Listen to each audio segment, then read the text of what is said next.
Kamusta? O mga guro nating palaging busy? Guro na taga-turo, guro na taga-suway, guro na taga-gabay, guro na taga-asikaso ng lahat ng bagay. Mga activities na kailangan mo'y ibibigay. Sa panahon ngayon, maraming nagbago, di ba? Simula pagpasok ng taong 2020, maraming masasamang alaala ang tanging binigay. Lindol, mga namatay na taong kinasisikatan. Coronavirus na di mawala-wala. At sumabay pa naman itong si Bagyo. At nang dahil sa lahat ng yan, pag-aaral na apektuhan, pagtatrabaho'y na apektuhan, kaya kinabukasay wala na tayong magandang nadatnan. Nagkaroon ng modular at online class. Modular na dapat ingatan at pag-aralan. Di abusuhin at dungisan.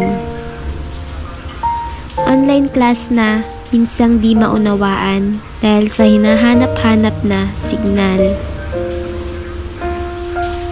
Mga estudyante, may natututunan pa ba? O sadyang wala lang talagang pakialam? O nagbibingi-bingihan? Oo, nakakapagod mag-aral. Nakakapagod umintindi. Pero,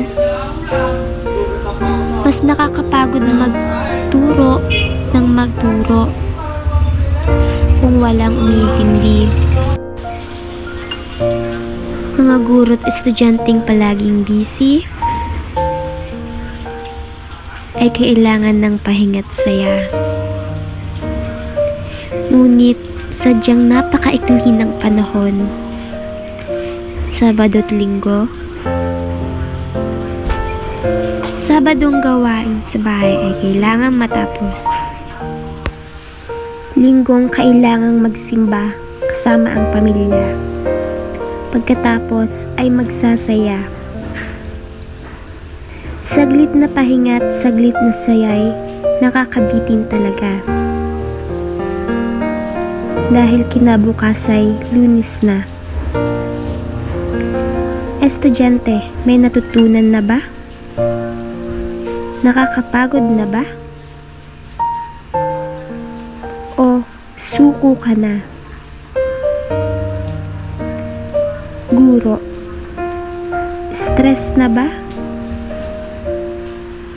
Pagod na po ba? O kaya pa? Oo, kaya natin to. Walang napapagod na Pilipino. Walang sumusuko na Pilipino, di ba?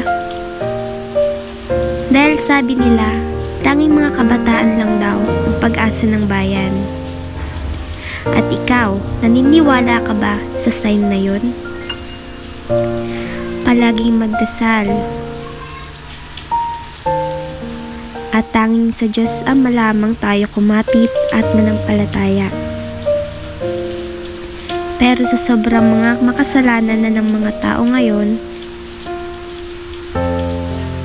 kaya tayo binibigyang parusa. Pero sabi ng ilan, kaaway lang daw ang nagbibigay ng mabibigat na problema.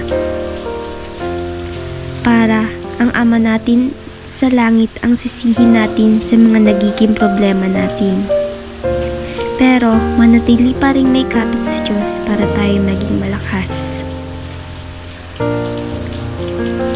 Dahil tanging siya lamang ang nagbibigay lakas at tibay ng ating pangangatawan. Kaya ako, Ikaw, siya, iyon, sila o tayong lahat ay manatiling maging malakas at mabuti.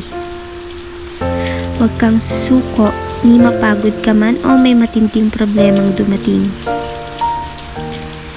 Para sa pangarap na kailangang abutin. At sa kinabukasang may magandang bunga dahil sa ginawa nating pagtsatsaga. O ikaw, alam mo na kung ano ang iisang daan tungo sa pangarap na iyong tinataglay. Kaya pag may tiyaga, may nilaga. At magpasalamat sa mga gurong walang ibang inintindi, kundi intindi at katuruan ka. At higit sa lahat, sa Diyos Ama na naaglalang sa atin. Isa ka din ba sa mga taong napagod at sumuko na, pero tumayot nagsimula ulit? Nagkaroon ng lakas at tiwala sa sarili? Pagpatuloy mo lang ang iyong nasimulan. At di ka hahayaang pabayaan.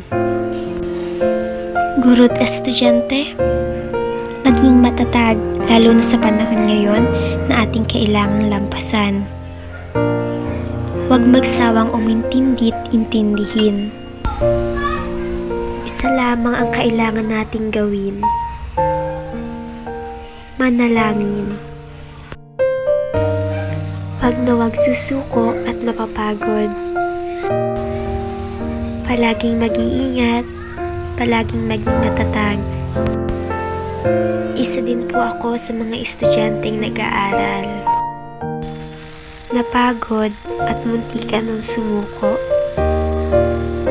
Nagkaroon ng sakit, ngunit patuloy pa rin sa mga gawain.